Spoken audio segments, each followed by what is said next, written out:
It is 8:36 today. Early voting opens up in all 50 wards in the city. All 50 sites will stay open until Election Day on February 28th. The sites will be open from 9 a.m. through 6 p.m. on weekdays.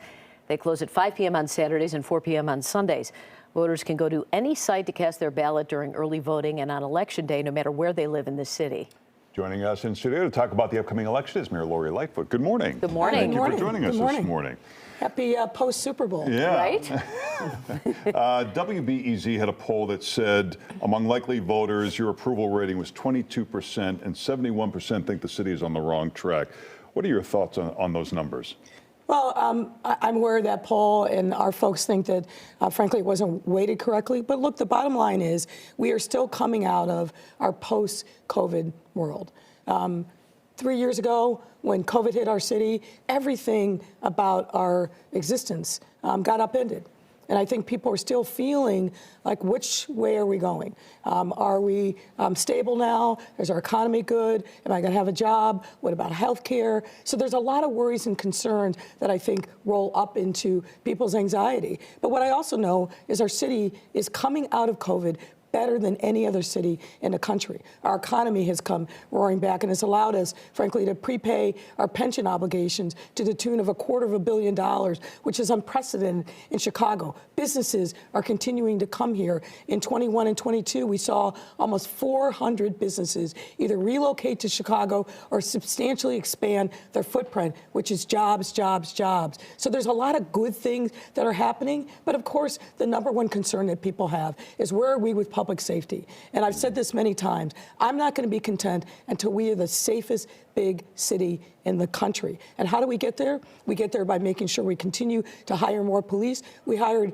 almost 1,000 last year, which is the highest number since 2017. We make sure that we deploy those officers into areas of the city, including the north side, that are seeing the stress of violent crime and robberies. We make sure that we continue to tend to our police. So we've, I think, taken great steps in the right direction, and I think the future for Chicago is as bright as possible. You mentioned businesses that are coming in. A lot of big ones have left, and you've gotten some criticism for that. Caterpillar, Bowling, Citadel, all left. A lot of them say part of it is because of safety, and there might be other issues. There's a lot of vacancies on Michigan Avenue. What do you say about that? Well, I'll say what I said before, which is that those businesses, you never want to lose any business, and there's a lot of reasons why those three companies left. But look at the fact that 400 either said, we're expanding in Chicago, or others that are coming.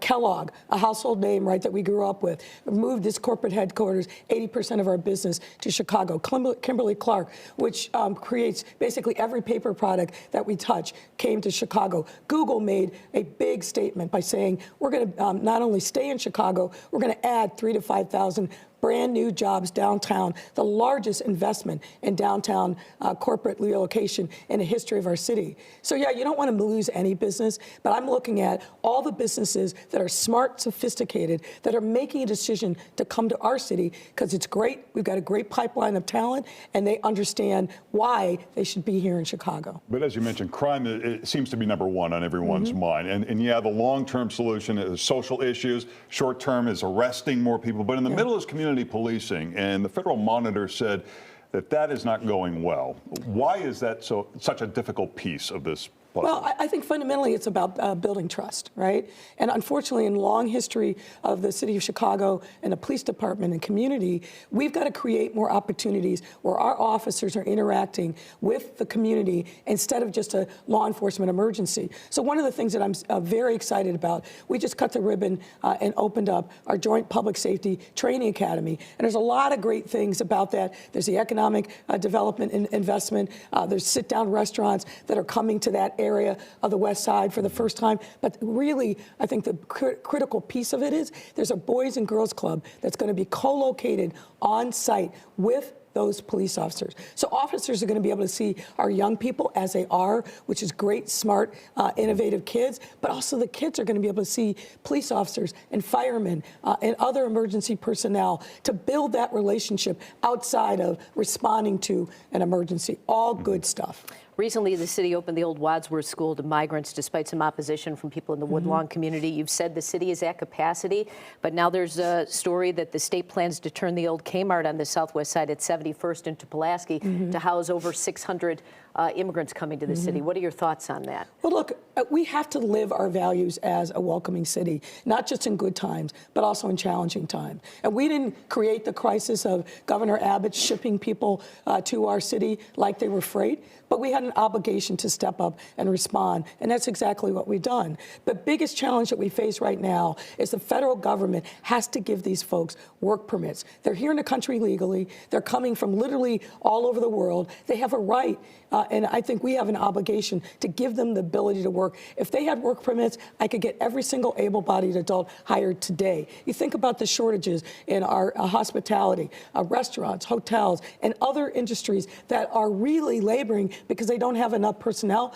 We could put these people to work. They could be productive members of our community, and they could start paying taxes. And the city's been in has had some financial issues for quite some time, and I know you're hoping the casino is a big part of alleviating that. But there's a story in Crain's this morning about that they have not secured the site. Bally's has not secured that site necessarily, and the investors are maybe putting up a fight for that.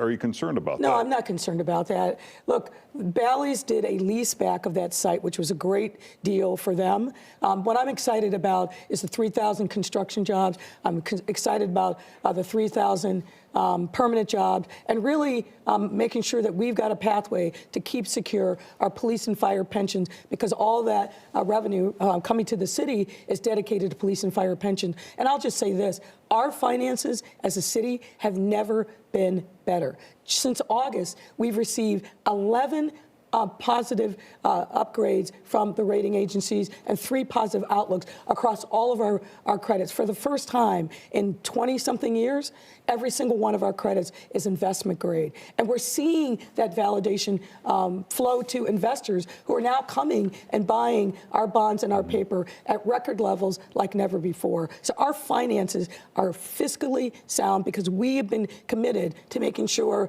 that we are fiscal fiduciaries for taxpayers' hard-earned dollars.